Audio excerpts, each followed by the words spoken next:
आज इतवार है। हर हफ्ते हम लोग इतवार के दिन सब लोग दिल्ली के लोग बैठ के तय करते हैं कि लॉकडाउन को आगे बढ़ाना है कि नहीं बढ़ाना, बढ़ाना है तो कितना बढ़ाना है।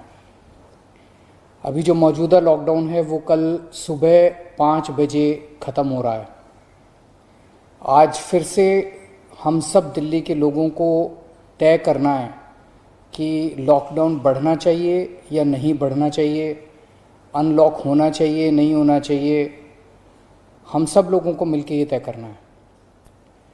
अप्रैल के महीने में जब ये सेकंड वेव पूरे देश के अंदर आई थी, इतनी खतरनाक वेव थी। दिल्ली सबसे पहला राज्य था जिसने, हम सब लोगों ने ये देखा कि ये वेव बहुत खतरनाक है और सबसे पहले लॉकडाउन देश के अंदर दिल्ली में लगाया गया। उस वक्त ऐसा लग रहा था जब ये वेव आई थी और इतनी तेज़ी से केसेस बढ़ रहे थे कि पता नहीं ये वेव कितने दिन चलेगी, इस वेव से जीत पाएंगे नहीं जीत पाएंगे, कैसे होगा, क्या क्या होगा। लेकिन एक महीने के अंदर 20 अप्रैल को हम लोगों ने लॉकडाउन लगाया था। लगभग एक महीने के अंदर आप सब लोगों के, दिल्ली के लोगों के अनुशासन और दिल्ली के लोगों की मेहनत और संघर्ष की वजह से आज कोरोना की ये वेव, जो कि सबसे खतरनाक थी अभी तक, ये कमज़ोर होती नज़र आ रही है। मैं ये नहीं कहूँगा कि हमने युद्ध जीत लिया है, अभी काफ़ी बाकी है, लेकिन अब हम, ऐसा लग रहा है कि इसके ऊपर काबू पाते हुए नज़र आ रहे हैं। अप्रैल के महीने में एक दिन ऐसा आया था जब संक्रमण दर 36% पहुंच गई थी। यानी कि 100 लोगों की हम टेस्टिंग करते थे तो 36 लोग उसमें पॉजिटिव मिलते थे। पिछले 24 घंटे का मैं आपको आंकड़ा बताऊं तो ये संक्रमण दर 2.5% के भी नीचे चली गई है। यानी कि अब 100 लोगों की हम टेस्टिंग करते हैं तो उसमें 2.5 लोग संक्रमित पाए जाते हैं और 97.5 लोग ठीक पाए जाते हैं। इसका मतलब संक्रमण काफ़ी कम हो गया दिल्ली के अंदर। अप्रैल के महीने में एक दिन ऐसा था जब 28,000 केस एक दिन में आए थे। 28,000। पिछले 24 घंटे में 1600 केस पाए गए हैं दिल्ली के अंदर। 28,000 से 1600। तो दिल्ली के अंदर कोरोना की रफ्तार काफ़ी कम हुई है। पिछले एक महीने में कई सारी समस्याएं आई। उन सारी समस्याओं का हम सब लोगों ने मिलकर मुकाबला किया। दिल्ली के 2 करोड़ लोगों ने एक परिवार की तरह मिलकर मुकाबला किया। खासकर ऑक्सीजन की बहुत बड़ी समस्या आई थी, लेकिन सब ने मिलके, इसमें सबका सहयोग मिला। दिल्ली के लोगों ने, केंद्र सरकार ने, सुप्रीम कोर्ट ने, दिल्ली हाई कोर्ट ने, सब ने सहयोग किया और ऑक्सीजन की समस्या का भी समाधान निकला। अब वैक्सीन की बड़ी प्रॉब्लम आ रही है, वैक्सीन की बहुत कमी महसूस हो रही है, लेकिन मुझे विश्वास है जैसे हमने बड़ी बड़ी समस्याओं का समाधान किया है, ऐसे वैक्सीन की समस्या का भी समाधान निकलेगा। हम मिलके निकालेंगे। वैक्सीन की जो कमी हो रही है, मुझे पूरी विश्वास है इस कमी को भी हम सब लोग मिलके ठीक करेंगे। इस दौरान पिछले एक महीने हमारे डॉक्टर्स और नर्सेज कई कई दिनों तक नहीं सोए हैं, कई कई दिनों से घर नहीं गए हैं। उन्होंने जबरदस्त काम किया। इनमें से कुछ डॉक्टर्स और नर्सेज शहीद भी हो गए।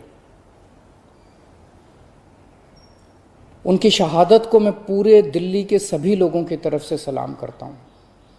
हम कर्जदार हैं उनके, उनका कर्ज हम नहीं चुकता कर सकते, लेकिन फिर भी दिल्ली सरकार उनके परिवार को मदद करने के लिए 1-1 करोड़ रुपए की राशि देती है। आप लोग देख रहे होंगे, मैं रोज़ किसी न किसी के घर जाता हूँ, ऐसे किसी व्यक्ति, ऐसे किसी डॉक्टर, नर्स या ऐसे किसी के घर जो शहीद हो गए, उनके परिवार को मैं खुद जाके मिलता हूँ और उनको 1-1 करोड़ की राशि दे के आता हूँ। तो युद्ध अभी बाकी है, अभी पूरा नहीं हुआ है और अभी भी 1000 से ज्यादा केस आ रहे हैं। तो पिछले 24 घंटों में मैंने खूब लोगों से पूछा क्या करना चाहिए। जो भी निर्णय होगा हम मिलके लेंगे, दिल्ली के लोग मिलके निर्णय लेंगे। तो एक आम राय ये बन रही है लोगों की कि 1 हफ्ते के लिए लॉकडाउन और बढ़ा देना चाहिए, क्योंकि अभी अगर लॉकडाउन खोल दिया और जो कुछ हमने पिछले 1 महीने की इतनी कड़ी मेहनत, संघर्ष और त्याग की वजह से पाया है, कहीं वो खत्म ना हो जाए। तो सबकी आम राय ये है कि 1 हफ्ते के लिए और लॉकडाउन खोल देना चाहिए। तो दिल्ली सरकार ने ये निर्णय लिया है कि 1 हफ्ते के लिए लॉकडाउन और बढ़ाया जा रहा है। अगले सोमवार 31 तारीख की सुबह 5 बजे तक के लिए लॉकडाउन बढ़ाया जा रहा है। अगर केसेस के घटने का सिलसिला इसी तरह से जारी रहा अगले 1 हफ्ते भी, मेरा आप सब लोगों से अपील है, निवेदन है, जैसे आपने अभी तक सहयोग किया, आपने अभी तक कठोर अनुशासन का पालन किया, लॉकडाउन को फॉलो किया, इसी तरह से आप आगे भी जारी रखेंगे, कोरोना के नियमों को आगे भी फॉलो करेंगे। अगर इसी तरह से केसेस के कम होने का सिलसिला जारी रहा तो 31 तारीख से फिर हम अनलॉक की प्रक्रिया चालू करेंगे। एकदम से अनलॉक करना ठीक नहीं रहेगा, तो वो भी धीरे धीरे कुछ गतिविधियों को 31 तारीख से फिर हम खोलना चालू करेंगे। लेकिन अभी सबकी राय के मुताबिक, मैं दिल्ली के लोगों की राय के मुताबिक 1 हफ्ते के लिए हम लोग लॉकडाउन और बढ़ाने जा रहे हैं। इस वक्त हमारी सबसे टॉप प्रायोरिटी है कि किस तरह से दिल्ली के 2 करोड़ लोगों को वैक्सीन जल्द से जल्द लगाई जा सके। हमने दिल्ली में सारी व्यवस्था बना ली है कि 3 महीने के अंदर दिल्ली के सब लोगों को हम वैक्सीन लगा सकते हैं, लेकिन वैक्सीन की कमी है, पूरे देश के अंदर कमी है। कहा जा रहा है कि तीसरी वेव आएगी। हमें तीसरी वेव का पूरी शिद्दत के साथ तैयारी करनी है। तो हमारी पहली प्राथमिकता तो ये है कि वैक्सीन लग जाए। अगर वैक्सीन लग गई तो शायद तीसरी वेव ना आए। अगर वैक्सीन सबको लग गई तो शायद तीसरी वेव से हम लोग बच सकें। तो एक तरफ तो हम सबको वैक्सीन लगाने की तैयारी कर रहे हैं, जल्द से जल्द लगाने की तैयारी कर रहे हैं, सबके सामने कोशिश कर रहे हैं कि जहां से भी हो सके, केंद्र सरकार से, दूसरी कंपनियों से भी, सबसे मैं खुद बात कर रहा हूं, जितनी विदेशी कंपनियां हों चाहे भारत की कंपनियां हों, कि कैसे हम ज़्यादा से ज़्यादा वैक्सीन लगा सकें। कोई चाहे कितने रुपए में वैक्सीन दे दे दिल्ली के लोगों के लिए, चाहे हमें अपना जितना भी बजट खर्च करना पड़े दिल्ली के लोगों के लिए वैक्सीन लाने के लिए, हम खर्च करने के लिए तैयार हैं। कहीं से दिल्ली के लोगों के लिए, अपने लोगों के लिए वैक्सीन मिल जाए।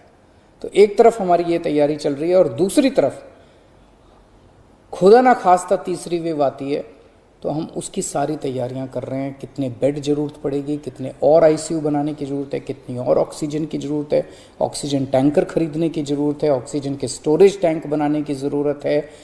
ये सब तैयारियां वो भी साथ साथ चल रही है। लेकिन भगवान ना करे कोई तीसरी वेव आए, भगवान करे कि सब लोग सुख, शांति और स्वस्थ रहें।